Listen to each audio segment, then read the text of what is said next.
Welcome back to Talkin' Texas Forever, a Friday Night Lights podcast. I'm Michelle. And I'm Liz. And we're together tonight. Yes, it's so much better when we're together. It is always. Always. Right?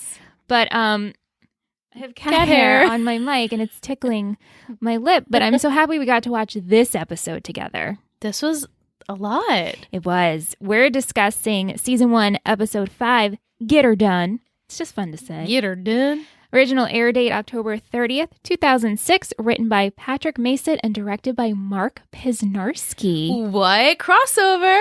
I know, our director from Gossip Girl that he's you mentioned quite frequently. He's on a ton of Gossip Girl, yeah. Yeah. Summary for this episode, fourth quarter belongs to us. 4. With the Arnett Meade game just days away, Ray Tatum proves he may not be the leader the team needs him to be as he clashes with stressed out Coach Taylor. Fellow players alike. Meanwhile, Lila Garrity hates herself even more as her secret relationship with Tim Riggins continues. Oh, well, yeah. Yeah. She's hurting. She's hurting. He's hurting. Yeah.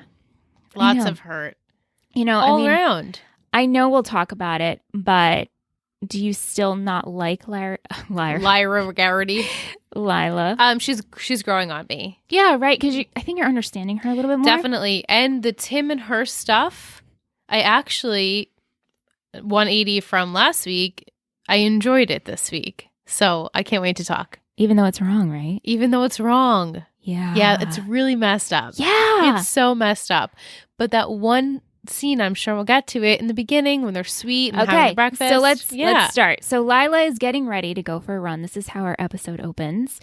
Her mom is so happy about this because she's actually skipping a visit to the hospital and she's taking some time for herself. Right.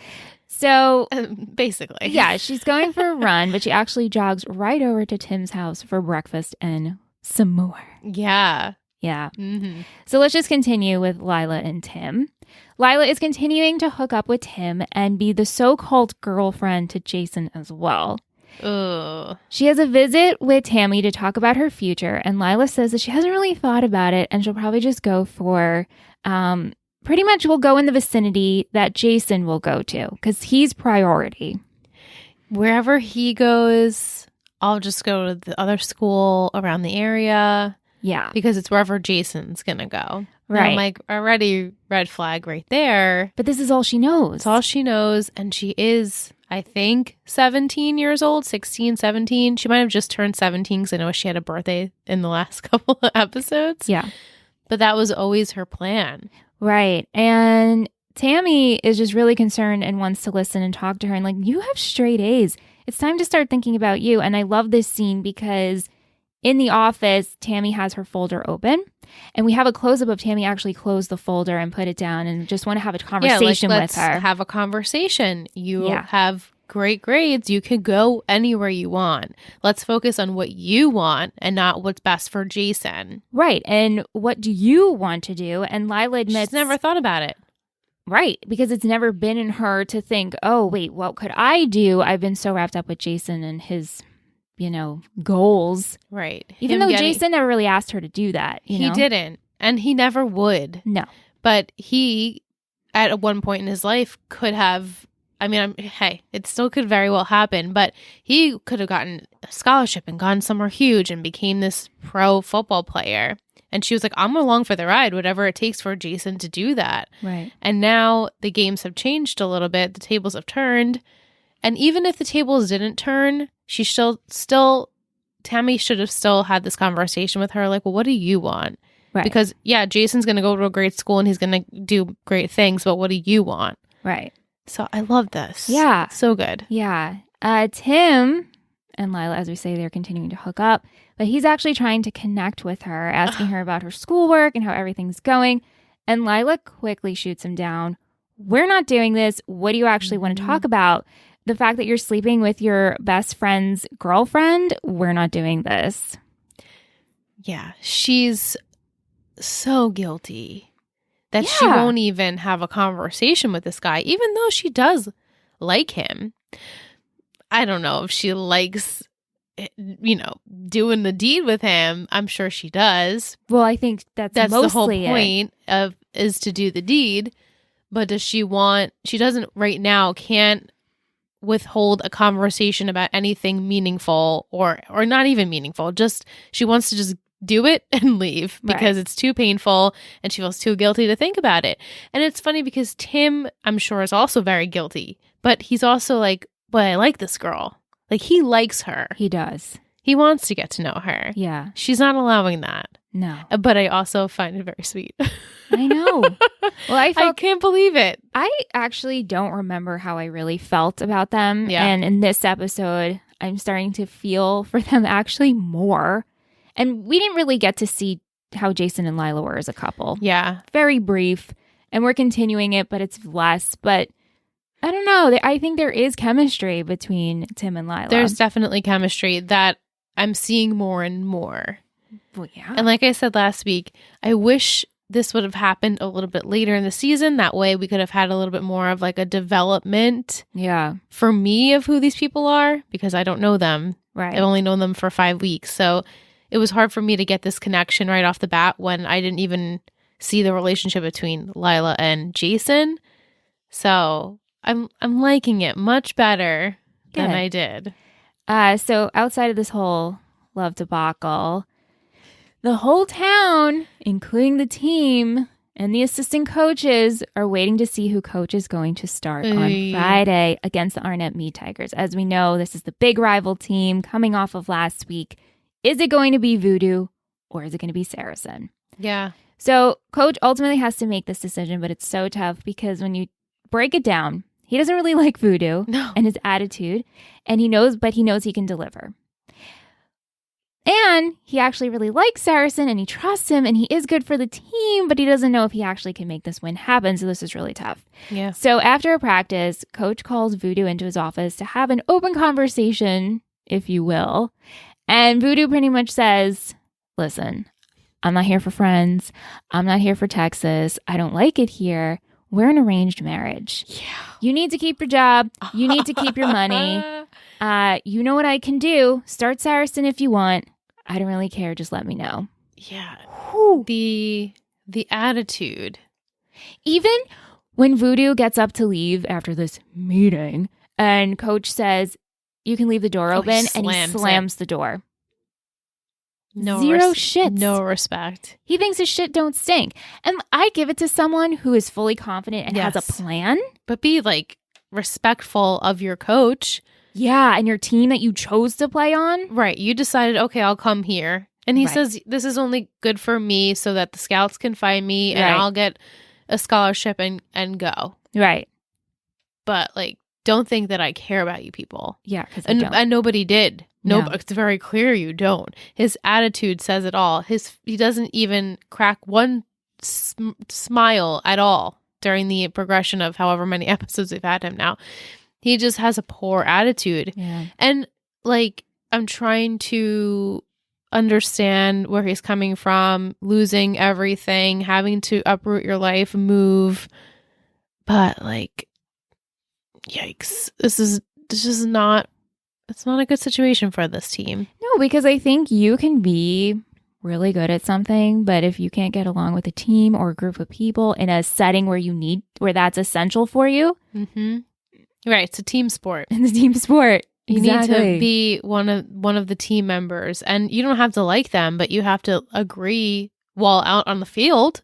Right. But you know, it's becoming hard to do that because everyone, including Mac and Buddy, obviously, they want Voodoo to start. The whole state wants Voodoo to start. Right. So during practice, when Saracen should be starting because coach, really wanted that to happen, Mac put Voodoo in. Yeah. Because he suggested it to coach, and coach is like, no, I took your opinion, but I actually did not, I didn't ride this override. I didn't allow you to do this, or I give you the permission for it.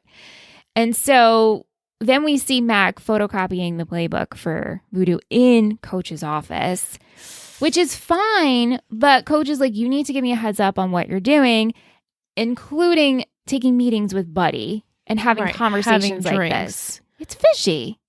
It is. You're going behind my back. Right. And Mac's like, don't start this conversation because I have these boys' best interest. Yeah. And I'm for the team and I want them to win just like you.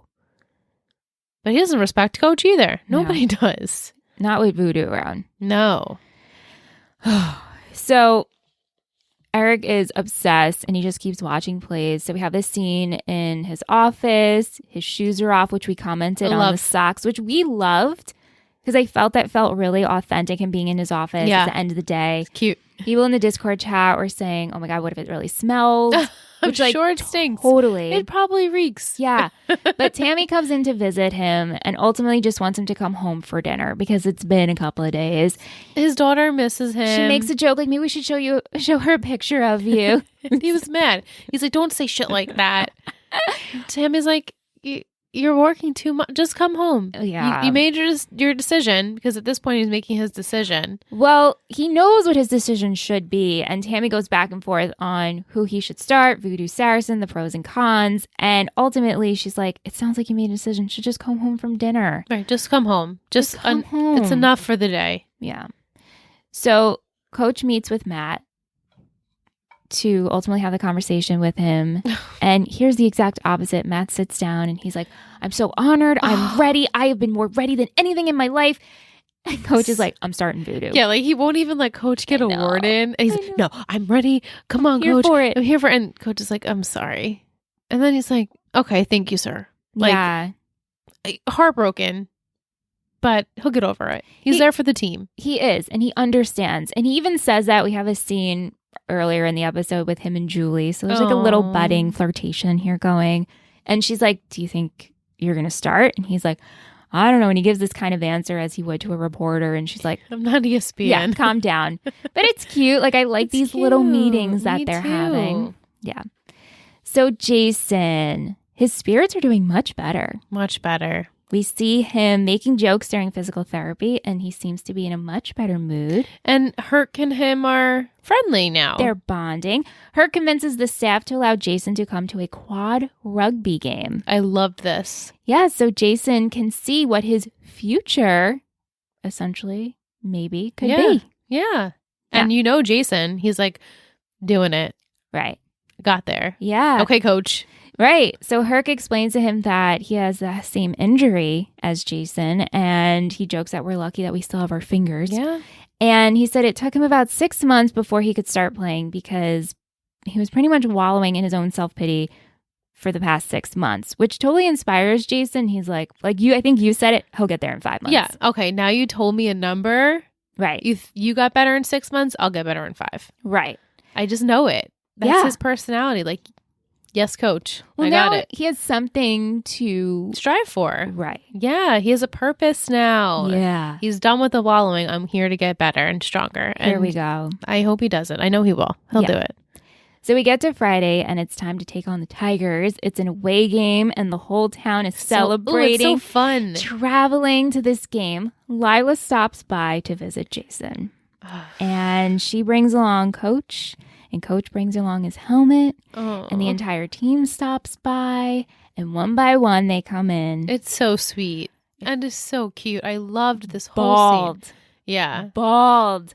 Even Voodoo comes in. Yeah, but Voodoo doesn't approach him. Doesn't do anything. I thought maybe Voodoo, this would be like a soft spot for him. No like, way. oh, dude, you're obviously like not in best health right now. Like, I'll just give you like a little pound. Like much respect? Yeah, like respect for you that you were like the all-star player, but he doesn't do that. No, but Smash comes in first. And he says, I love you. And we're going to win for you. He's like, I know. You will. Yeah. I love this. And then we see more players come in. And then Matt comes in. And Jason's face. He was like, Matt. It's like, how you doing, man? How's it going, dude? You got this? You okay? It was so sweet. I know. Matt's like, okay. Like, you can see he's like, even in the prize and stuff like Jason Street, like, I'm nervous. He's just always nervous. And then we get to the end of the line. Oh. And Tim.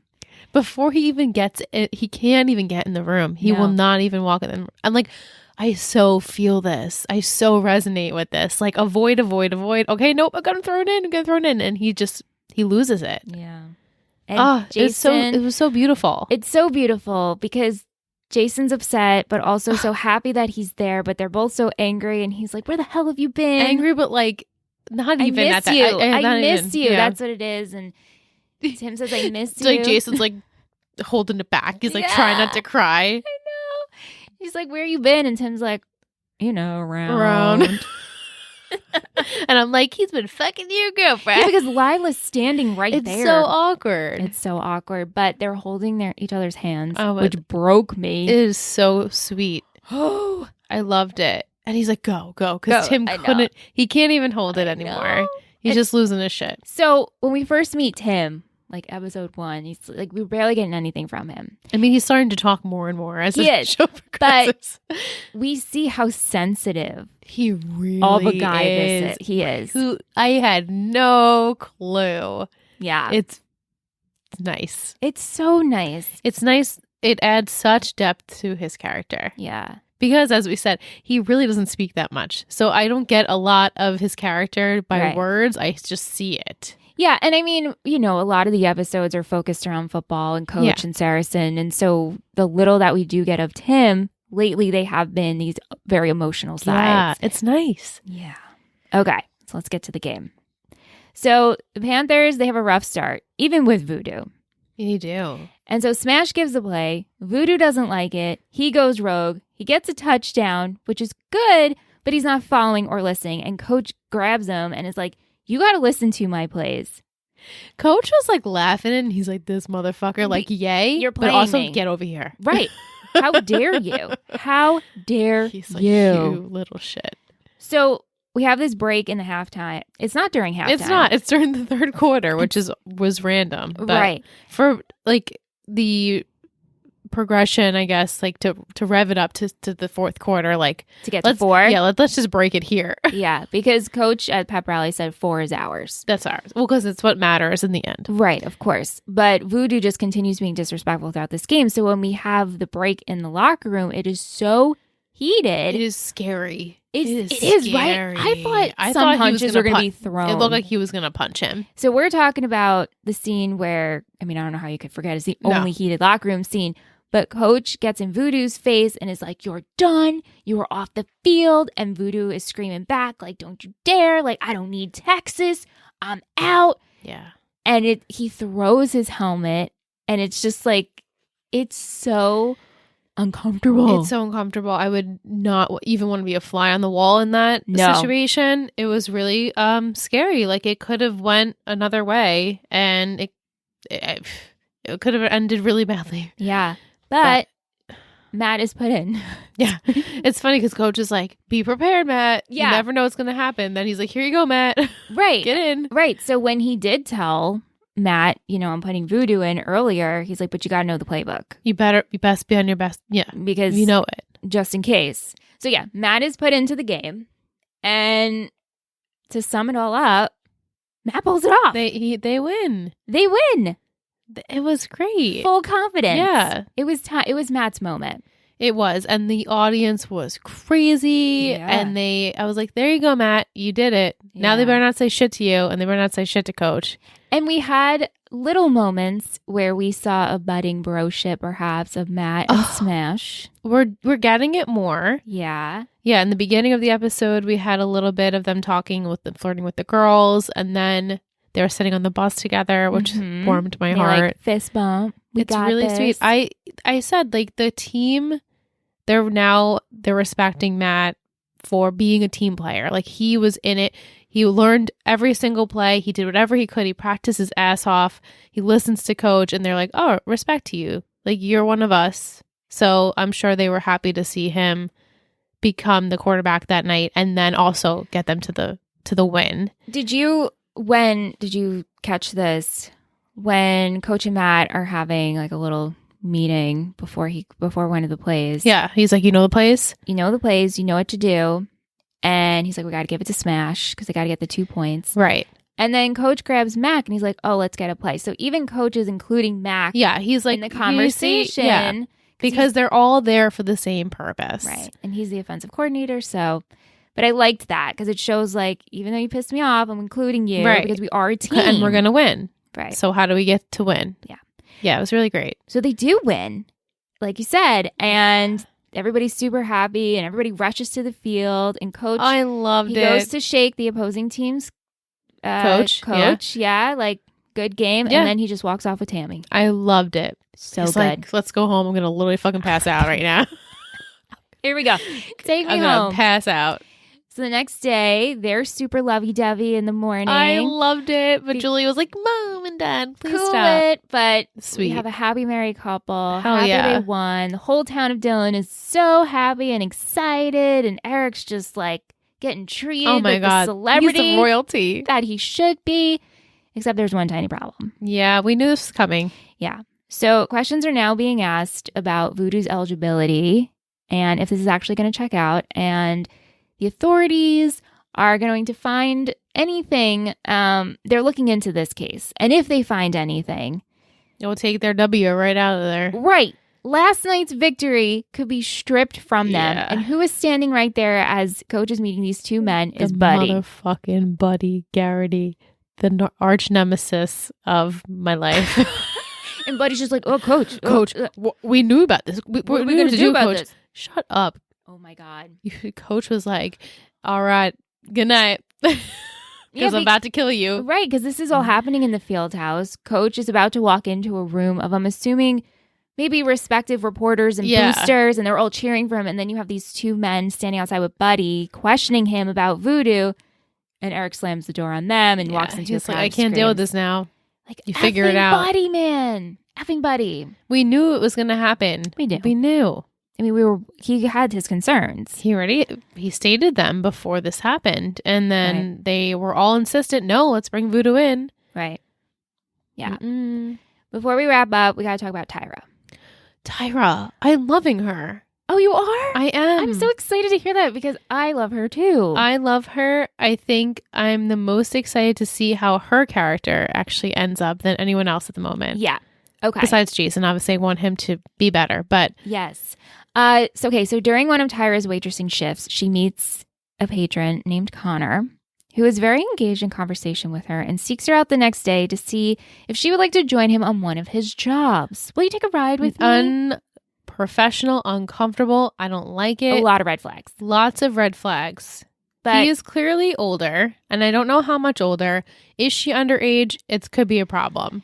I know. We don't talk about how old she is. I know. The actress herself appears older than the rest of them, Yeah, but I that know that doesn't she's matter. not. I know that in she's high not. School. Right. She's in high school. So it makes you almost tricks through my mind like, oh, wait, no, she's literally still in high school. Right. I'm not comfortable with this. Yeah. He's from LA. He works for an investment banker and he needs to meet geologists on oil fields. So he's like, do you want to come with me for the ride? No. You're cute, but no. Well, but yeah, because But she's also like, well, do I care? Well, no, because she tells him, I'm not going to sleep with you, but he's just like, I just want your company. I like what you're about. Mm-hmm. So she meets him and they talk and he's more engaged with her because we're finding out more about Tyra. She doesn't idolize the football players or this town. She doesn't even care about it. Yeah. She says her father worked in oil and it ruined him. And so here we're learning more and more about her. Little bits. Yep. But we're getting more about her character. So then Connor mentions that he's not sure how long he's going to be in town for, but then it turns out he's actually only in LA for one more night, but he still wants to take her out to dinner. They're supposed to meet. Well, okay, so they're supposed to meet at the restaurant, but she ends up going to his hotel room and he's like, oh, I was supposed to meet you there. And she's like, can I come in? And the rest is history with that. Yeah. So I don't think he was. Do you think he was expecting it? Well, okay, so she wakes up the next morning. He's not in the room. Obviously, she spent the night and they slept together. Yeah. He comes in. He's fully dressed. He brings her some breakfast. And he's like, I got to go catch my flight. Right. I told you this was happening. Right. And like, I don't think it, I mean, is it mean? I don't think it's mean. Well, no, because he's like, I gotta go. Like, well, the thing that's messed up is he's involved. That's what's fucked up. He's involved. That's what's messed He's up. involved with someone. He didn't even have to add that in. Why did you have to add that in? I think maybe to break it down to her. Right. Which is fucked up. Which she was like, I don't need your explanation. Right. And she also says, I knew what this was. I also have a boyfriend. Yeah. It was just a one-time thing. It's all good. Right. But then she feels like shit afterwards. Of course she does. Ultimately, I feel like we got some character development, but we also see how sad and lonely she is.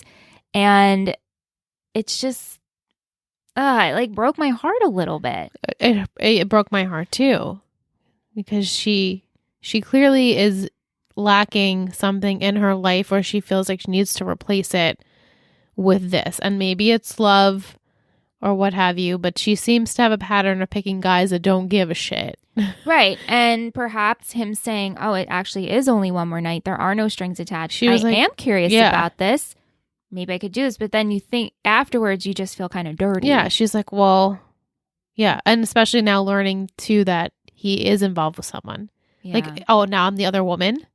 Right. Again. Well, not again, but it almost, like the way she presented it was like, to me, it felt like she's been there before. Like, I'm the other woman again. Yeah. I know. I hated that for her. But that's pretty much the end of the summary. It was a good episode. It was, As I said last week, they just get better and better. I'm learning more about these people. And I am excited to see what happens in the future. Yeah. So we're going to take a short break, and then we're coming back with 2 guests. Yes. My sister, Sam, and we call him Bill Bob. Bill Bobby. He is a super fan of this show. Hardcore. This is he's obsessed. Just wait. I'm sure the enthusiasm is going to be through the motherfucking roof. Yeah, definitely.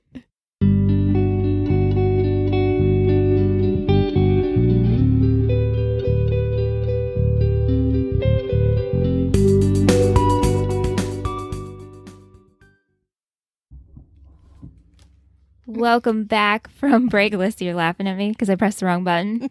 Because it's like boom, boom, Boom, boom. How long have I been doing and this? they'll never hear it. They'll No. never hear it. I know, just like we pretend they hear a gong. It's like and our they'll never hear it. mic's moving. But we're back with our 2 guests this week, my sister Sam, and as you all know, Bill Bob, brother-in-law Bob. Hi, guys. Clear eyes. Full hearts. Say it together. Wow. Everyone should say that. Oh, okay. We didn't get the assignment. Here we go. Clear eyes. Full hearts. Can't lose. Cute. Oh, so sweet. Very cute. Welcome. This is quite humorous because a little BTS.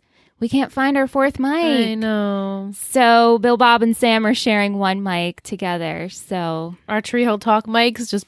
let's just get started. We're getting started. We're getting started. Okay, so Bill, Bob, and Sam, our listeners wanted to know, and I'm actually pretty curious about this, and I'm sure Liz is too. We want to know about your Friday Night Lights journey. How did you discover the show? Let's start there. Okay, so you probably told me about it. I did. You did? Okay, so you told me about it. I watched it. We watched it together, I think. And You're not chewing gum, are you? No, absolutely not. Absolutely not. I'm about to snap a neck. And I'm about to It's snap a neck. Thanksgiving week. We don't need any more neck snapped. Free the turkeys. I hope you put that in. So Okay. anyway, Bobby and I watched it, and we got we're like chronic late bloomers with show. Go ahead. Oh, I thought you were going to say something else. Okay. So it takes us a significantly long amount of time to watch shows from start to finish. And we got stuck on season 2 for longer than I probably cared to admit out loud. And we watched the same episode. We just kept going back to that like at least 4 times. I'm not exaggerating. And then finally we got through it to the point where like even friends of ours were like, are you going to finish FNL? Like, are you going to watch it? Are you going to watch it? Do you remember which episode it was? I do. I could tell you. I won't tell you because I don't want to spoil anything. But I'm like seeing scenes in my head as I'm thinking about the fact that we got stuck on this one episode. And then we finally got through it and watched the whole show. And now, well, I won't take it from him, but it's like a religion for Bobby. So I'll pass it over to him so he can go into how he watches it. Yeah, I remember when the Friday Night Lights movie came out in 2004, and I absolutely loved it. And then later on into graduate school, I realized that there was a book that was written about it. So I read that, and I was like, okay. And then, but I remember always it being on like Nickelodeon or, you know, or one of those kind of shows. And I would always flip around it. For whatever reason, I never watched it. I was like, you know, where's Drake and Josh? You know, I didn't care about Friday Night Lights. And then, He loves Drake. but I always knew that I would like the show, but I never watched it. And then one day, I guess Sam was like, hey, we should watch that. Cause I think Michelle gave us the recommendation. I was like, all right, it's cool. I've always wanted to watch it. And then pretty much I was hooked from there. So like I've seen the show 3 or 4 times now on loop, and like just throughout the year I'll just like randomly watch the show, like, you know, bored Friday Night Lights, you know, the same way some people are with like The Office or Seinfeld or Friends. Like I'm like that with Friday Night Lights, so I just love it. It's such a heavy show. It is. To do that. I'm curious with your rewatches, what is your favorite season and does it change? Season 1's probably my favorite because it's where there's the most magic. Like every season has magic for sure, but probably season 1 has the most magic. It's the most, you know, innocent, the most romantic. It's the most like just, yeah, season 1 you just can't beat. But, you know, anybody out there listening, don't let that, you know, fool you. The rest of the seasons are absolutely amazing and hooked. And some of the later seasons were some of my more favorite seasons, but they still can't top number 1. Yeah, I mean, I feel like that doesn't spoil anything. I feel like a lot of TV shows, the first season is the special one. It's the beginning. Yeah. Yeah. Who is your favorite character and least favorite, if you can tell without spoiling? Oh, without spoiling? Boy, that's going to be hard. Probably my favorite character. Oh my God, the suspense. Boy, this is... How about Sam answer and you think about it? Favorite and least. Okay, favorite is Tammy Taylor. She's just consistent throughout. I won't spoil it, but she is she's true to whatever she signs up for, whether it's her job, her marriage, her role as a mother, her role as however she shows up in the education system. She shows up 110% ready to go, and she's still really supportive and warm, and she's just like an all-encompassing good human. They even have like things on Etsy like I want Tammy Taylor's hair, or like, oh my God, challenge she's a babe, Tammy man. Taylor. She's like Connie Britton is obsessed with her. So most favorite overall, least favorite Without spoiling. So far. I really don't like Buddy Garrity. I feel like the Garrity. Fuck Barry. I fucking hate Buddy Garrity. Don't get me on the story of Buddy Garrity. Sorry, I was cracking. Him and I fucking hate I mean, I don't hate Lila, but I told you. I've been telling Liz, like, you know, we're starting to get to know Lila, and I was like, Sam hates Lila. like I can appreciate where she is for a teenager and when she's where she's at in her life, but oh God, yeah. Well, we'll get into her. But Buddy more. is just consistently like God, stepping Buddy. in shit, you know, tying his own tail in a knot. Man. So he is just. He's just I don't know. I feel like he's always where he doesn't need to be, and so it's just like sticking his 2 feet in. I remember a little bit what's to come for Buddy, you know, because I've only seen this once, and Aunt's like, oh, Buddy. Yeah, Buddy. But he gets a kick out of him, and I'm like, I'm waiting for that. So let's hear, Bobby. Did you come up with your favorite and least? So my least favorite character, I can't reveal at this point in time, but what season are they introduced? You know, they're introduced in season 3, and I can't wait to express the amount of hatred I have for them. You have to tell me off mic. Oh my gosh, yeah, I hate them. But as for my characters that are, you know, currently in play and everything like that, Julie is my least favorite character. I hate Julie.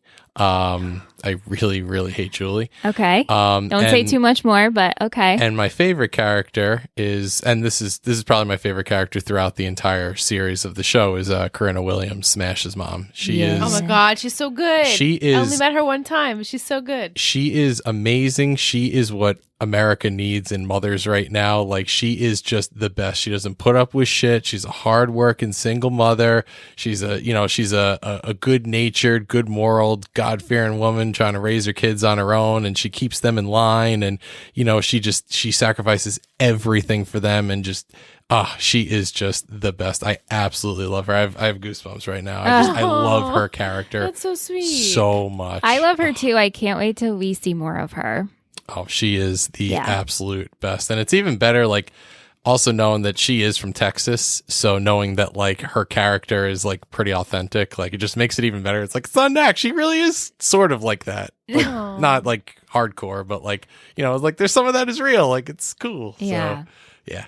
Cool. All right. So we have a newbie corner. This is a segment that we've incorporated in Talking Texas Forever, We have where a load of people that are new watching. Like so me. many newbies. I feel like I'm almost alone with people. I think it's Will and you and maybe a couple others that have seen this show before. They're Vic. freshman walk-ons. Yeah, so it's been an interesting journey so far, but one of our newbie predictions provided by Randy, he says he hopes Taylor gives it to Garrity if they have to forfeit the game. So we shall see if that happens. He's predicting that he would like that to happen if that happens. I'm sure he would. All right, so let's get into some questions. We're going to start with Will. Liz, this is for you since Sam and Bill Bob already know. Will Jason and Riggins patch things up? If so, how? For sure. How? I mean, I'm hoping Tim can finally bring himself like regularly. I don't know about regularly, but like a few more times to come and visit his pal. Okay. But now that he's like doing his girlfriend, probably We have lots of questions. I'm sure. about that. I know we do. So, Yeah. I think they will patch up, and it's going to make it even worse. And that because more? it's going to hurt more. And then once he finds out, oh baby, it's not going to be good. yeah. How about Matt? Will he be the QB for the rest of the year? Yeah. Let's do it. Yeah. Come on, Saracen. Yeah, I think he will. I think he stepped up. His team supports him now. I think he is passionate. Finally, he felt it in his soul. Like, I can do this and I'm going to be the quarterback. Yeah, Okay. I think he will. Mike wants to know, he was wondering if Liz noticed this, but you'll let me know if you guys noticed this as well. Have you noticed Tammy and Coach's constant gum chomping? And how do you feel about it? I think it makes the characters real. I don't know. I don't mind it. But did I notice it? No, but I like the one scene that you did point out that they were chewing gum. Yeah. Do you guys notice their gum chewing? I feel like they shoot the show some like really, I don't say documentary Yeah, style, they but do. it really They do. it's shot that way. So it really is supposed to authentically capture where somebody is in their day to day. So I feel like that's part of the authenticity of the characters, like Liz was saying. I don't know if he notices this, but these people sweat a lot. It's Like, Texas. Coach Sam. is always sweat. Like when he was in the office and Tammy comes in and she's like asking him who's going to start. He's just like sweating. So I'm like, holy, this guy needs a water bottle or something. So they sweat a lot. I don't know if he notices that, but I noticed that there's just like a lot of sweat going on in these. Are they walls. really? They're really filming in Texas, That I don't know. Yeah. Oh, yeah. Okay. And Yeah. okay. Oh, right. I didn't know if like only like some parts of it. All of although- it. That's awesome. All of it is filmed on location. Great. Like, you know, I appreciate their authenticity. And a lot of there. it, there's Definitely. no sets. yeah, it's Right. all in the houses and everything. Yeah, that's it's great. all real I know, and it feels that way just by the way that they film it. So for sure. Actually, Bobby, I had a question for you, and I asked this 2 episodes ago, and maybe you listened to this one because I don't know if you're behind. No one sent me feedback, and this is something Liz and I talked about. Curious. The conversation between coaches and the team and what's appropriate, and has that language changed? And you're a coach, you're a soccer coach, right? Yes. So is it like now appropriate to talk to your team in this way? And I'm not talking specifically about this episode. It was it was 2 episodes ago, episode Yeah. 3. right. The tone, I guess. So I'm just curious if that narrative has changed, or is this appropriate now? Why are you guys giving each other the middle finger? I'm trying to concentrate on what you're saying. She's trying to say something. Oh. What do you want? wanted to chime in, but I wanted to interrupt you. No, So no. chime in. Say what you want to say. I had a question for you because in this episode, he's screaming at Voodoo, and I thought that it was highly inappropriate and really intense despite what had gone on. So I didn't know if that was typical or exaggeratory or what. So it definitely depends upon where you are in the world. You know, in places like the South, that is more common even in today's world for coaches to have a little bit more, pep in their speeches, or, to be a little bit more verbal or be a little bit more in your face and everything like that. Where like in, New York here, that would not go over so well. In certain sports, it's more acceptable, like more intense sports like football or, maybe basketball or something like that, it's a bit more acceptable. But yeah, coaches can definitely be in your face sometimes like that. Honestly, more so when there's no parents or cameras around, to be honest with you, in the locker room or at practice. But do you find that encouraging though? Do you think that will that make you want to be like, yes, coach, I'm going to perform better? Honestly, you have to, from my coaching standpoint, you don't necessarily have to know them as a player, but know them as a person, because there are going to be players that are going to respond well to a kick in the ass, and there are going to be players that are going to respond well to a pat on the back. As a player, I was more of a pat on the back kind of a person, but really, really, really good coaching knows individual players. And one thing that I like about Coach Taylor is that, he sees that Matt Saracen is more of a sensitive guy, and he's not going to respond to the screaming as well as like a guy like Riggins will. So he can more individualize himself, and I think that that's what makes him a better coach, being able to read his players like that. Yeah. It's funny that you say that Riggins would kind of respond well to the screaming, because now we're finding out Riggins is pretty damn sensitive. Well, it's not that he responds well to it. I feel like maybe like how he treats Saracen, like, Riggins, you gotta be better than this. He would take it more into consideration like Matt does than like a player, obviously like Voodoo, who doesn't. But go ahead. What were you saying about Tim? Tim, we're learning, is a pretty sensitive guy. He seems to really kind of suppress a lot of it. But Riggins, it'll bounce off of him a bit quicker than it would Saracen. Riggins is also the kind of person, you push him too far, he'll just eventually quit and walk off the field and everything like that. But he won't internalize it the same way that someone like Saracen would. So I think that's what also makes Coach a great character, because in real life, you have to know when it's gut check time to kick your players' asses, but at the same time, you have to, know which ones, you have to know how far you could push them, because sometimes you're going to end up doing more damage by just going so hard all the time. Right. Yeah. Right. Keely wants to know, what did you think of the whole Tyra Connor storyline? So Liz and I discussed this. You guys go. I want to hear what you guys so curious. say. And why did it never come up that she's in high school and mostly likely underage? Well, first of all, I think that Connor, honestly, a character that we don't know yet, JD McCoy, he looks like JD McCoy's older brother. I'm not spoiling anything. It's just a future character that's going to come in. You don't know anything about him, but when JD McCoy does enter, the scene and everything like that, try to remember what Connor looks like and tell me that that's not his older brother or something. They bear such a resemblance. I don't think that it came up. I think that Tyra intentionally didn't bring it up because she's looking for fun. She's looking for excitement. She knows that would kill her. That would kill her whole, scene and her whole vibe by telling him that, because obviously this guy would be like, wow, she's jailbait. No way. And she's looking for fun and excitement and potentially any excuse to get out of Dillon, Texas. So I think that that's why she concealed all of that. Mm-hmm. Sam, do you have anything to add to that? It's funny because he meets her where she's working, so he doesn't necessarily think she is in high school. Maybe he knows and he just doesn't care. Yeah, maybe I feel like he doesn't care. I mean, he tells her at the end after she showed up, he's like, try to, not even is like courting toward her, but after everything is said and done, literally even after he gives her breakfast, he tells her, oh, I'm involved. Right. It's like, you know what? You fucking knew that. So you knew that the whole time. You knew it the entire time. You actively sought her out. You played this like I'm a gentleman persona, and she fell for it because she's young and she's vulnerable and impressionable. And like Bobby said, wants any ticket out of Texas.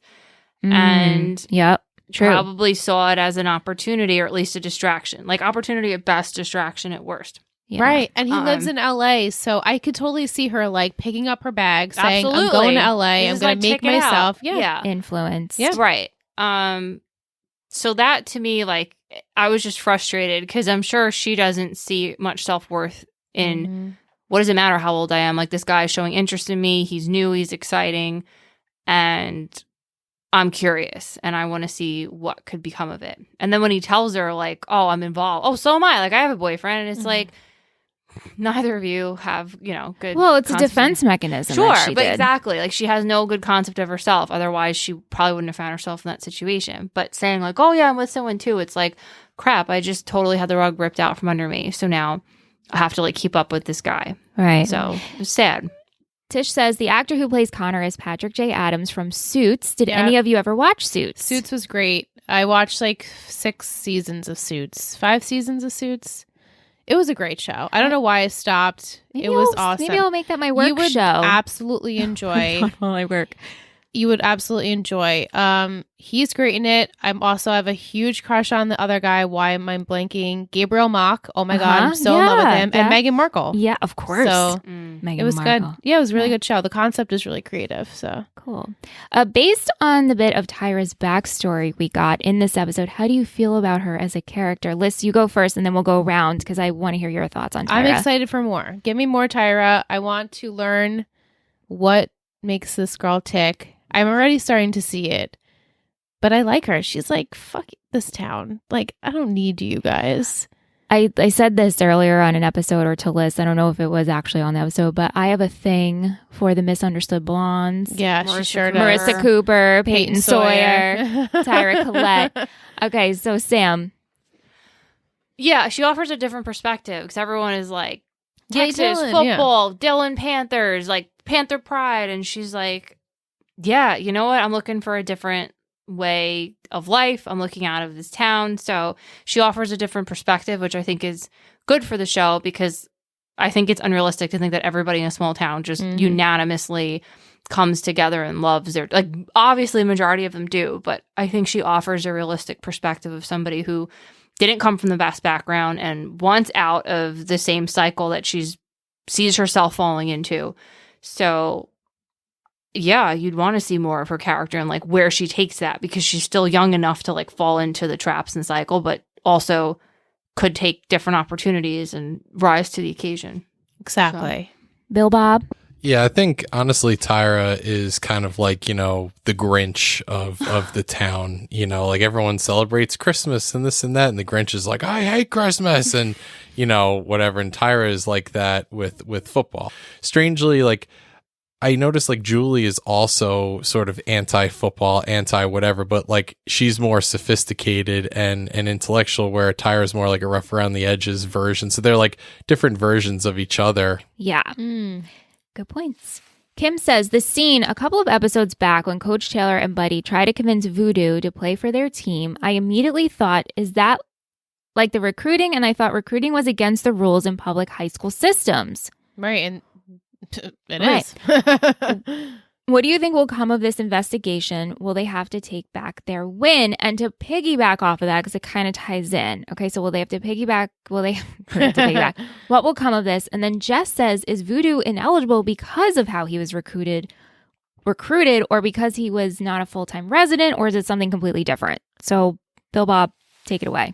So he was absolutely recruited illegally. He was in a hotel or a motel with no permanent residency. Basically, like one thing you'll notice in that scene is that as Coach and Buddy are entering, another coach from another high school was leaving. So it was off to the races to try to recruit him. He was that motel was basically kind of a like a jumping off point for him. It's like whoever wants me the most or whoever wins the bidding war for me, I will move to your school district.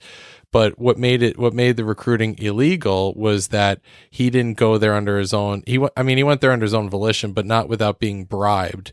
You know, we'll give you a nice house. This is what we can do for you. We can guarantee you'll play this, that, and the other. So and that was Buddy. Then that was Buddy, and a lot of schools, you know, in college football as well as big time high school footballs, these boosters, they're real. These people are very real. Certain school districts, you know, and this is just in New York, you have to live in the district a certain amount of time and get in a certain amount of practices before you're eligible to play. So maybe they just slid him in and did whatever. But yeah, essentially he was brought in through bribery, and that's what it was. So Liz, what do you think will come of the investigation? Will they have to take back their win? Probably. Yeah. It's going to suck. But I hope Buddy Garrity gets it. I hope he gets what's coming to him. Suck it. He can suck a nut because I can't stand this guy. It's just unfair because I know, like, Coach, he was like, I don't want to do this. But ultimately, the whole town was like, we need this guy. And so he gave in and gave him a spot. I mean, he said you have to work to be the QB. But it's going to fall on him and it's going to suck. And he's fucking pissed. You can see he's like, have a nice day. Got to slam the door. Yeah.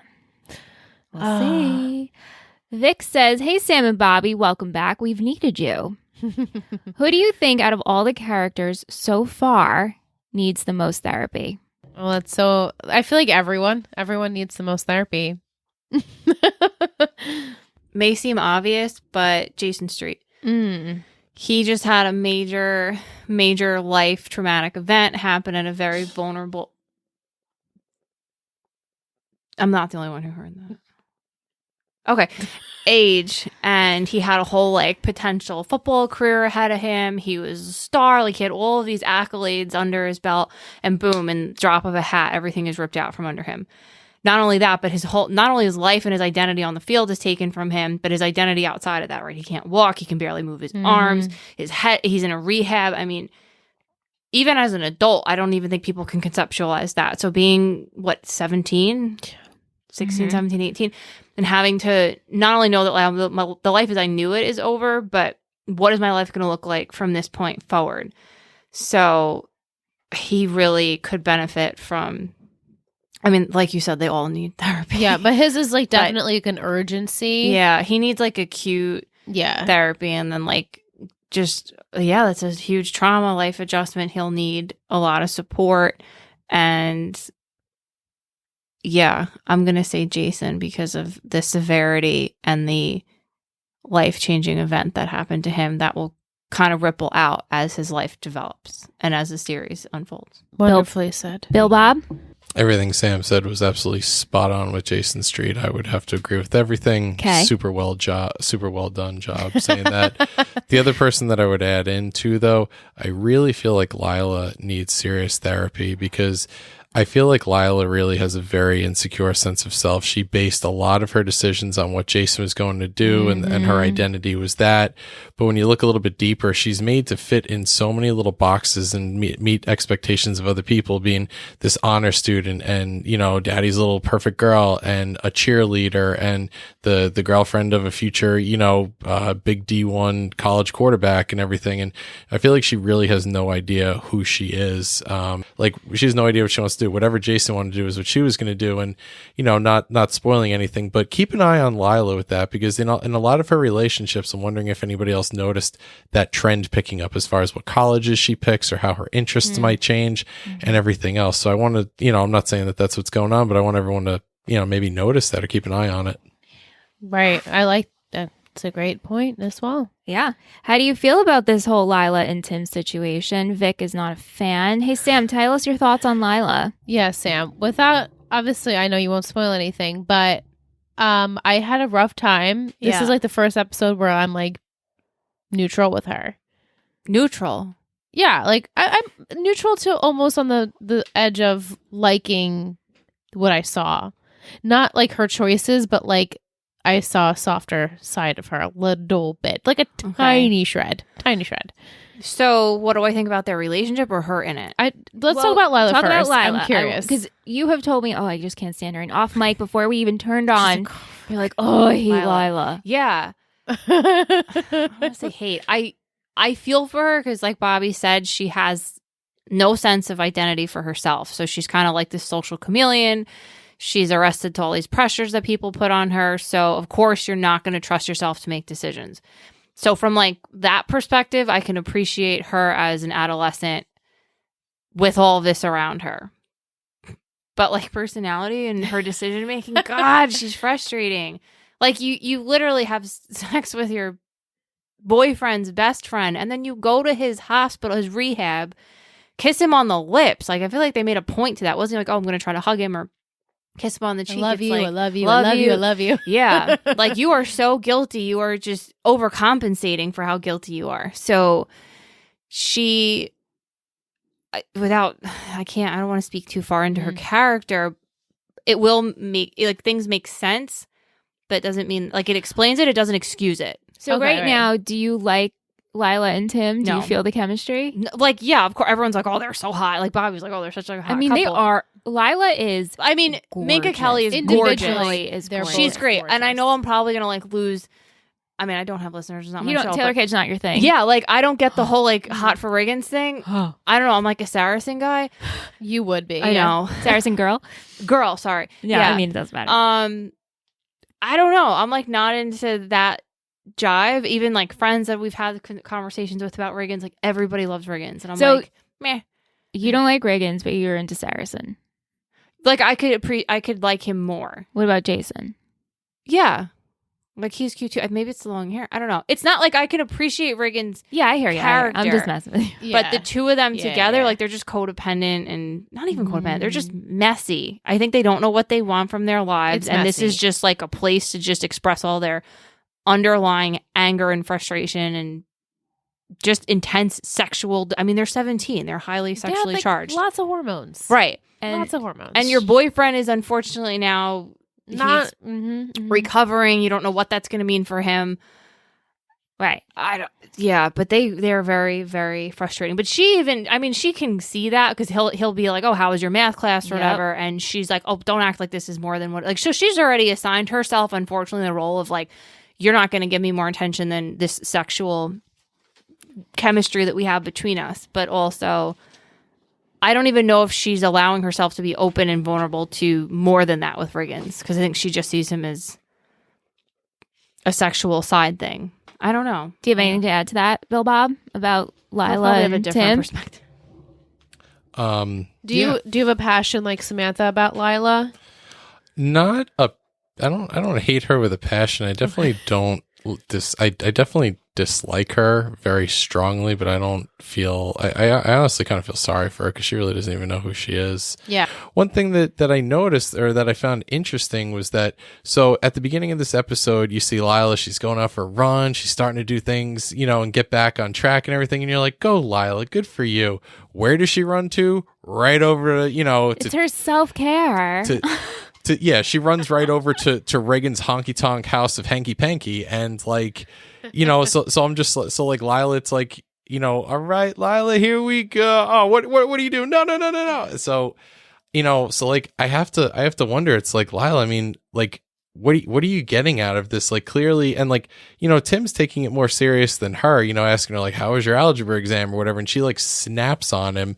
So like, what are you getting out of all of this? And like, I can sort of understand your conflict, but like, yeah, that's just, I keep going back to the question. It's a fear. It's a fear to let go of the unknown. Like, I think she really likes Tim, but it's like, oh, people will judge me for it. I can't leave Jason. How could I leave my boyfriend Jason, who's in the hospital like this? And he's amazing. I will be frowned upon.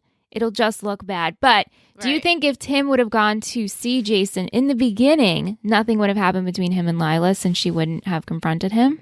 It's very possible. I think something would have happened either way. So You do? Yes. Sam, what do you think? Yeah, I think so. Built up? Like it would have, yeah. So that leads me to believe that there's still like underlying feelings there that were there before that I didn't see.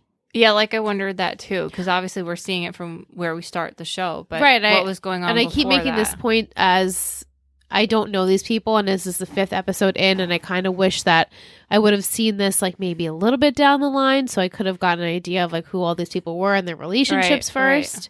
Like I didn't know how close were Lila and Tim before all this. Like I know this is his best friend, but were they close? Right. So I don't know how their history is. Well, Megan wants to know, now that Tim has gone to see Jason, do you think that will change his feelings towards Lila and their current affair? So Lila obviously is feeling guilty because she's going to see Jason. Now that Tim and Jason have had a little bit of a reunion, right? It's like out of sight, out of mind. How's he going to feel? Right, out of sight, out of mind. Is this going to change the affair? I mean, you two know. You guys know. Probably. I don't know if this is going to make him feel like, will it stop? It's not going to stop. Yeah. I don't know who's going to be the one to stop it unless it's kind of like figured out or someone cites them or an outage kind of thing. Spotted. Dylan. Yeah. Ooh. Yikes. That's not going to be good. Randy asks, what is your pregame and postgame meal if you played for the Panthers? Bonus if you make it Southern Texas themed. Randy Daly. Yes. Randy Daly. Randy? What's up? I feel like he can appreciate that I probably can't participate in that bonus part. But all right, we'll work with it. Southern Texas themed? Is that what his? Yeah, it's bonus. But what would your pregame and postgame meal be if you played for the Panthers? Okay, it's not that stressful. No, Sam's, I know, grabbing but, her like, face. Pregame, like he's a big workout person, so he knows like you're not supposed to eat a lot before a big activity. But maybe like oatmeal. I knew oatmeal is a perfect breakfast for pregame. Oatmeal and like peanut butter to get like a healthy carb protein ratio. Yeah. Lots of water. What would you have after? And after, I would probably, it's not Southern at all, but I'd go to Purple Elephant and have like vegan nachos. Yes. I'd have proper Whopper. Yes. Porch swing. Porch swing, and definitely like a big milkshake, like a vegan milkshake. That's a great Yeah. choice. Okay. Yeah. Bill Bob? Bobby, you had a minute to think, so. So I'm just going to go from my real life experiences because I've been an athlete my whole life. So my pregame meal always was and always has been peanut butter and jelly. It is the perfect pregame meal, and I usually have it with a glacial freeze Gatorade. Delish. My mouth is watering. Yeah, so that's always been my perfect pregame meal. I've always done it, always will. And again, from real life experience, my post game meal has always been Wendy's, pretty much, or some sort of fast food. Honestly, What's your Wendy's what's order? your order? Usually I'd either get a Baconator or with my friend Marcus or some guys I ran track with, or whoever. I'd get like 4 or 5 like junior bacon cheeseburgers or something like that. So Do you get a Frosty? Not always. I usually stick with like the water or the Gatorade. But yeah, that's a terrible post-game meal. It does nothing for your body. And Sam's shaking her head right now.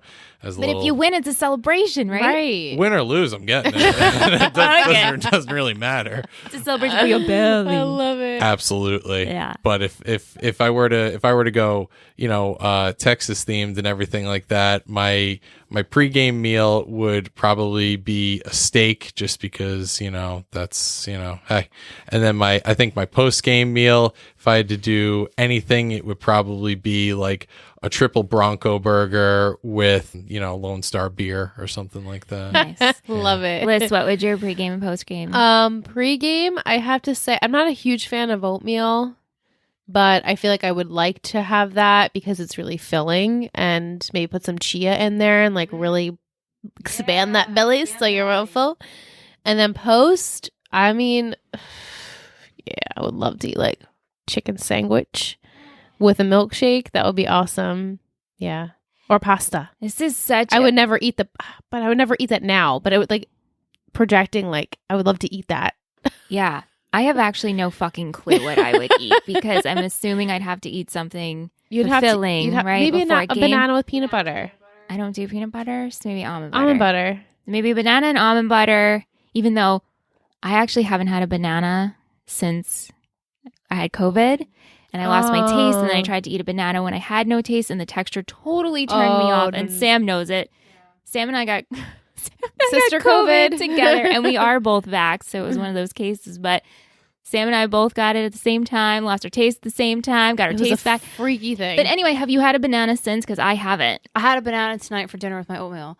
And did it taste good? It did. I can taste So it. you had a pregame meal before you I came? did. I had a pre-podcast meal. Nice. My post-podcast meal certainly won't be my post-game meal, But yeah, I okay. can taste banana. Yeah, so I guess Maybe try it again. I'll try it again. Yeah, give it another go. Pre-game meal, I'll go with that. Get back out there. My post-game meal would probably be a big plate of nachos. Nachos. Vegan Yes. nachos. Yeah. Purple with, like, elephant nachos. Beyond Meat crumbles. Yes. Mm. Yeah. And a nice tall milkshake. Yes. Yeah. Our last question is at JetCow on Instagram wants to know, what is Lys's excitement level for the show from the pilot to now in comparison? Oh, I'm way more excited now than I was from the pilot. Yeah, I know. Imagine if I was like, well, actually. Actually, I fucking hate this show and I'm bored. No, I'm not bored. I'm certainly not bored. The more we know these characters, the more excited I get. So each week I'm like, let's go. I'm ready for this. I am most excited to see the progression of Jason. I'm also really excited to see the progression of Tyra. He's worrying me with the Julie stuff. Right now, she's a sweet little innocent broad, and that's how I'll see her until I see fit. I think the puppy love between her and Matt is super cute. Super, super cute. So I'm looking forward to that. And like Tammy and Eric forever. Like they're the cutest. Tammy and Eric are mom and dad, just Mom like and dad. Sandy and Kirsten Sandy are and mom and Kirsten, dad. Those yeah. are my two ultimate TV. Yeah, I can see Parent. that. couples. This is like sexy. I feel like you have to I maybe like- pull that. Like, who's your favorite? Ooh, that's a good 'Cause idea. Bobby's like, they're better because he will always. That's fine. We all have our right. own. But like, I'm curious what your Sandy- listeners Sandy and feel about Kiki that. are like wholesome. This is like raunch, But and I like they're it. He was like Raunch. grabbing her up when they were making breakfast. And I'm like, love ooh, that. yeah, I but like Sandy it. and Kirsten have had moments like that in They the did. kitchen, and Seth calls them out They on it. certainly do. And yeah, it's different. yeah, I feel like Julie and Seth actually would get along really well. Yeah. Well, from what I know In about our- her, at we the always moment. like to blend our Sorry. universes. Mhm. all the universes. Is she annoying like Seth? Different. Oh, different. Okay. He says no, so Yeah. we'll see. It's different. Well, that's all the questions we have from our listeners. you, everyone. Thank you so much. Do you guys have any questions for lists or anything before we get into trivia and music and quotes? I'm all ears. Bobby has many notes. Bobby took notes on a paper bag. Do you? Very Tim Riggins-ish, yes. Yeah. Yeah, Tim Yeah. Riggins would do that. All right. While you look, I'm just going to give some music in this episode. We had Camera Obscura, Heartless Bastards, Amos Milburn, Ted Nugent, Obi Trice, and Bionic Jive. How about we go into some quotes? Mm-hmm. What do you have, Liz? I think it's really great you're doing something for yourself. It's all relative, QB. You and me are an arranged marriage. Saracen, start warming it up, son. Texas isn't even a state. Technically, it's a republic. It'd be nice to live somewhere that's actually a part of the planet. Mm-hmm. Dude, you need to chill out. I'm not ESPN. Approve this, Phil. Tell Buddy Garrity he can shove it. Start me. I love it. Oh, that's great. Making up plays at the table. I'll take this. Thank you. You can go and find that later. Where the hell you been? Around. I mean, when Tim talks, I know. it's funny because he literally says 3 words an episode, and I'm like, I know you. I know your soul. Yes. It's so funny though. He's like, nothing. Around. I see you, Lala. I like you, Lala. Like, can't stop thinking about you, Lala. I love you, Lala. You and me is like peas and carrots, Lala. You guys make him sound like a cross No, I between know. Forrest Gump and Bill Clinton. Like, he's really weird. Sorry, Hey, guys. like, that's You're true. much cuter, Tim. Yes. All right. Do we all have our MVP and shittiest? Yeah. Do you guys have yours? Sam, you said in the beginning of the show you had yours. Yeah? Okay. So here we go. 3, 2, 1. Eric. Jason. Oh, we had a bunch. We had all We had different. 4. No, Oh, okay. I was like, come on. I said Eric. Oh, I said coach. Oh, okay, coach. Yeah. Okay. Okay, so go ahead. You go first. Yeah, coach. He swept that field. Is that the right terminology? No. But I loved him. He wasn't taking shit from Voodoo. He wasn't taking shit from anyone. He's like, he won. And I just love it. He doesn't take shit from anyone. That's it. Totally. Yeah. Totally agree. He doesn't, like, he hears you. He'll listen. Mhm. He'll take what you're saying under advisement, but he really trusts his gut. He trusts his own judgment. And if he doesn't, he knows where to go to seek counsel. And I have a lot of respect for that type of character. And you'll see that more as the show develops. He really sticks true to what he knows to be best for his players, for his team, for their identity, for their futures. Like, he really, I know it's more centered around this episode, but his character and comes out with that, with, like you said, like with Voodoo and then Saracen. Yeah. Like, he really I see that. follows his instincts, and he has good judgment, and he takes others' feedback, but he doesn't let it get ahead of what he feels is best for his team and for as a team, and then as for individuals. Bill Bob, did you say Herc? Yes, I love that answer. That's a good That's answer. a Texas size 10-4. I sure did. So Herc is amazing, and I chose Jason, so I feel like ours are paired together. Mhm. There they are. Herc like provided Jason with inspiration, and I love that he's trying. And I just that moment when the team came and visited Jason. Stop it. Like, people say guys aren't sensitive. Like, I didn't cry at the Notebook or anything like that, but you show me some scenes in Friday Night Lights. Oh, yeah. It's going down like that ending scene in Titanic, which I actually also cried at. Oh, yeah. How could you not? All right. I'm just saying. People say guys aren't sensitive, but put some Friday Night Lights in front of me and oh, yeah, well, look at the waterworks going. So good. I totally forgot about Herc, which shame on me. Oh, Herc's the man. But when we first met him last week, I think it was last week, and I was like, "Yeah, do you remember Herc?" And he's like, "I don't." I'm like, "How could you forget Herc?" So that was a real good choice. We had one for Jason, one for Coach, one for Tammy, and one for Saracen from our listeners who submitted. Yeah, let's do shittiest. Everyone have their shittiest? Yeah. Ready? All right. 3, 2, 1. Voodoo. Lala. They both picked Lila? Oh. I went with Reagan's. So you guys went for Riggins and Lila. We went for Voodoo. And we went for Voodoo. But also, like, I could give it to Buddy in a heartbeat. Right. So Will gave it to Mac and Buddy.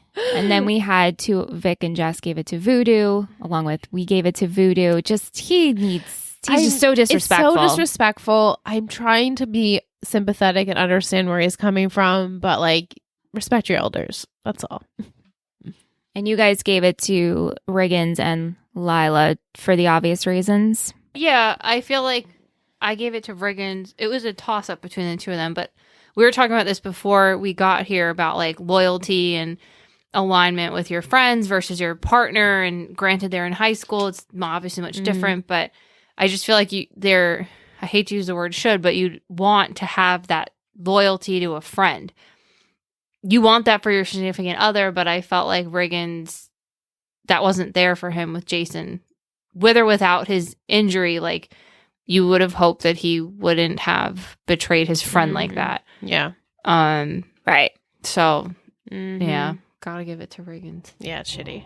Lila, you just had sex with Tim, and then those same lips that maybe touched parts of Tim's body, you're now kissing your paralyzed boyfriend's lips with those. Like, where is your soul, so girl? Hurtful, actually. What the hell? So gross. And then you have What the Jason hell? who's crying in the bed because his best friend finally showed up, and then there's the big game against the Tigers. So Right, like Riggins was there too, and like they all touched the helmet. Like, he screwed him over on multiple areas. yeah, I mean, but you're so pretty- did Lila too. Yeah, I know. I mean, she's, again, they Lyle, both- I started saying I don't, started off with saying I don't like her. Yeah. Maybe it's a little like out of left field with the comparison, but like the expression wolf in sheep's clothing and everything Yeah. like that. Right. I almost feel like when Lila goes to visit him, a lot of times she's in, her cheerleader uniform for obvious reasons.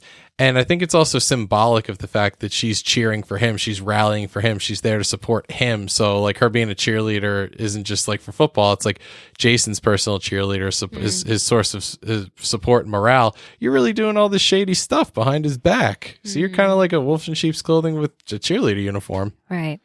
Yeah, I honestly, in my head, didn't know if we were going to do it again.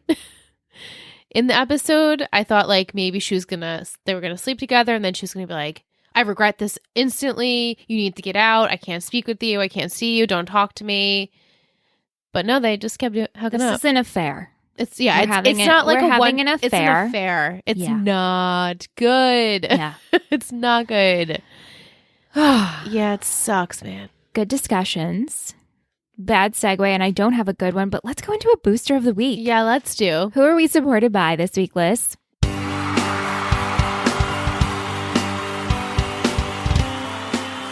Booster of the week.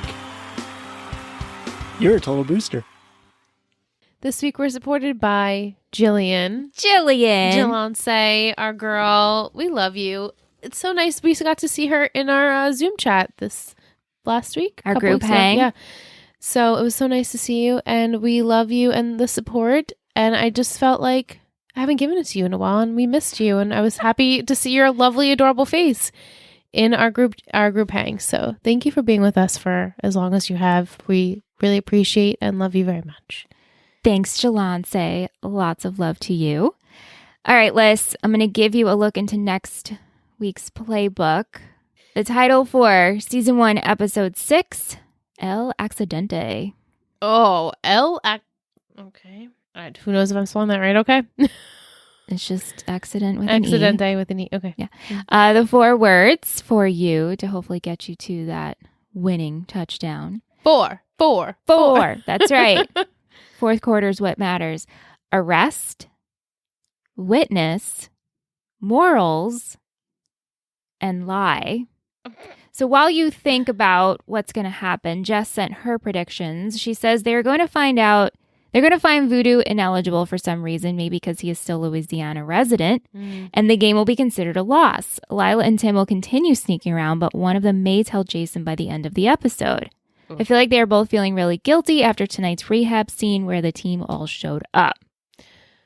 I don't think it's coming out in next week's episode. Unfortunately, I think this is going to continue, and it's really shitty and sucks to watch as a viewer because you want so much more for these people and you want them to be good, upstanding citizens. But they are in high school, and I know hormones are raging, and you think you know what love is, but you don't, and maybe that will make Lila pursue Tim. I don't know, like in this week's episode I liked it a little bit more, but also it's so wrong that I'm mad that I even liked it at all. Yeah, but it's a step from last week's episode where I actually was disgusted by it. So. But arrest, are we going to arrest? Ooh, this can go in a lot of areas. So are we going to pick up where we left off with that Matt Saracen and him beating up that QB's car? Are we going to arrest him for that? Are we going to arrest Coach and maybe Buddy for doing this like illegal, I was going to say illegal trade. That's not the word. What's the word? If Voodoo's ineligible or not. Yeah, but they're going to go with that of the recruitment. Recruitment. Thank you. Recruitment. That was the word I was looking for. Witness. Ooh, someone's going to catch Lila and Tim. Okay. Who's it going to be? It's going to be Landry. Because Landry, I see you, Landry. You're going to be starting up some shit.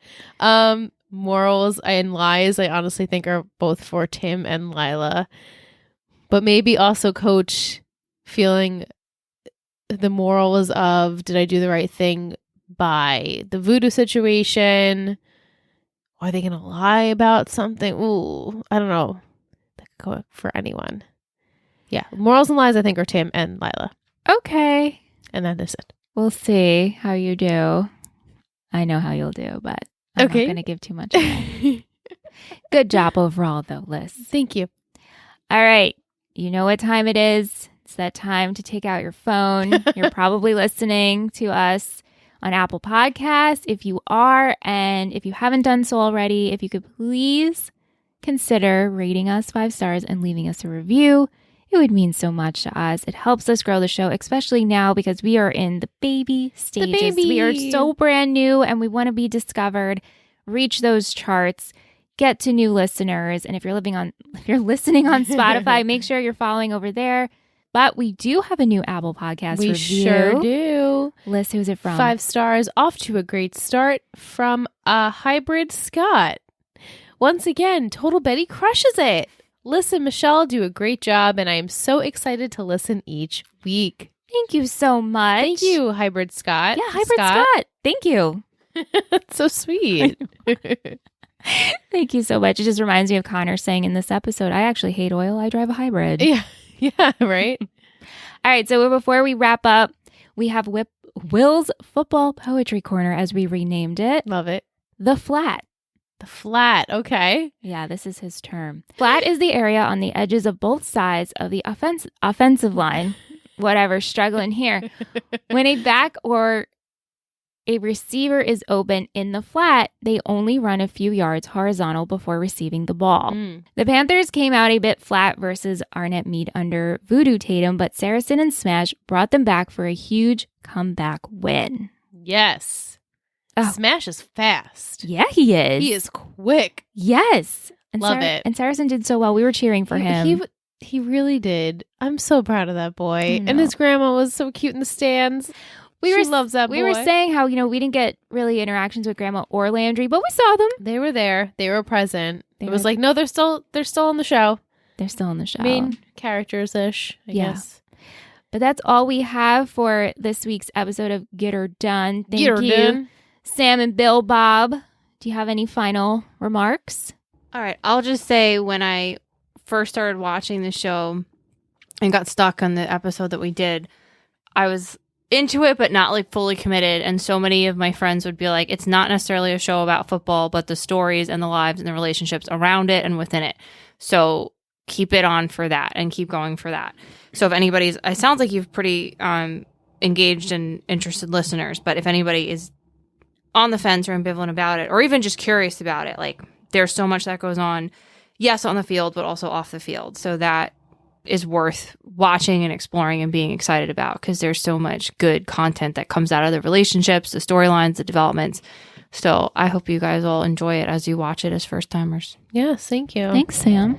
It's a show that just pulls you in the same way, like, the OC pulls people in and some of those other diehard fanatic teen, drama type shows. This will pull you in the exact same way. And, you'll really feel the sense of community in the show and everything. And there's so much, going on, and it's so much more than just about football. It's about what's going on off the show. So, I definitely strongly encourage everybody to watch it, to get this show. It's back on Netflix. So obviously that means there's a resurgence in its popularity. Watch that, continue to listen to this podcast, because I also do listen to a few other Friday Night Lights podcasts, and these girls are freaking awesome. So, I just want to shout some kudos to Not them. biased or anything. Yeah, Well, thank you so Bobby. much, Bill Bob. You're essential to the show, so keep sending your questions and your trivia each week. And of course, we'll have you back. You'll have to pick your next episode you want to come on for. Right on. We'll have to have you each season. But thank you again, everyone who participated, sent your questions and your comments. We truly appreciate it. Thank you for those Apple Podcast reviews, and thank you for those downloads and listens. It means so much to us. Have a good couple of weeks. We'll be back with a new episode on December 13th. Thank you so much for listening to Talking Texas Forever, a Friday Night Lights podcast. You can email us at talkingtexasforever@gmail.com. If you're interested in seeing what we do with this show and all of our others, head over to Instagram at Total Betty Podcast Network. This has been a Total Betty podcast, produced and edited by Michelle Rubenstein and Alyssa Tenio, music by Anthony Vicora.